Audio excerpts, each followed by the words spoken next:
Uncertainty usually affects our emotions. When we don't know what's going to come up, that fear of unknown could result in anxiety, stress in people. Now, a great leader is a leader that can not only control their own anxiety, but also help other people reduce their anxiety or control it or manage it. Now, emotional intelligence is one's capability to be aware of his or her own emotions and to manage, or in some senses control, their own emotions, as well as recognize and be aware of the emotions of other people and influence the emotions of those other people. So now it's a super powerful tool. You see great leaders do it all the time. But the thing is, it's very different to manipulation, because manipulation is with the goal of personal gain or some objective, versus emotional intelligence is truly wanting the better for other people and everyone. Is the ability to influence and make people feel better. Now, how does it work? There's a lot of content available, especially by people like Daniel Goleman, who has done great work on emotional intelligence. He's got a 12 competency model of emotional intelligence, various aspects of emotional intelligence and how you can improve it. I highly recommend checking his work. I've also got a summary of it in my book if you're interested in seeing the shorter version of it. But basically, in a nutshell, if I want to take you through it, there's a lot of mindfulness techniques that we could use to first get awareness of our own emotions, how they affect us physiologically, how can we see the signs of those emotions in our bodies, and how can we really connect and feel what we really feel.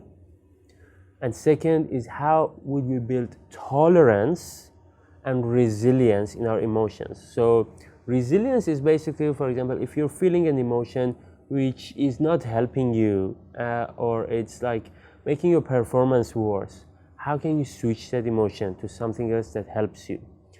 And tolerance is, how would you channel that emotion to the right outcome? So if you're feeling anxious, how would you still keep on feeling anxious but not reduce your performance?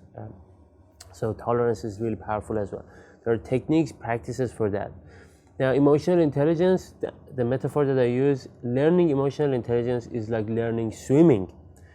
You don't learn swimming by reading a book on swimming. You learn it by practicing swimming, right?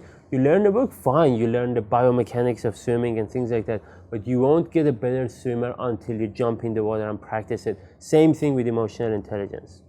Now, to understand other people's emotions, we apply empathy and organizational awareness. There's a big body of knowledge on that. How can you build empathy as a skill? How can you see the world? How can you experience the world through someone else? Not just put yourself in their shoes. Because you are a different person than me.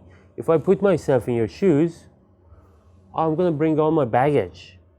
My childhood, my family, my culture, my objectives, my worldview and everything. You have a different set of objectives, worldviews, and culture and everything.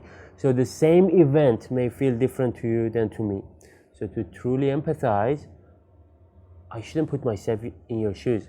I should experience the world through you and be curious to understand you. That's how we really truly understand the emotions of other people. And it's very powerful, because once you truly understand how someone feels and what's going on in their head, what's going on in their heart, then you can influence those emotions. Then you can talk to them on the same level as they are, meet them where they are. So highly recommend emotional intelligence. It's super powerful. It's a great tool for leaders anytime, but even in times of uncertainty, it becomes more important, because it will help you manage those emotions better and influence them for the better.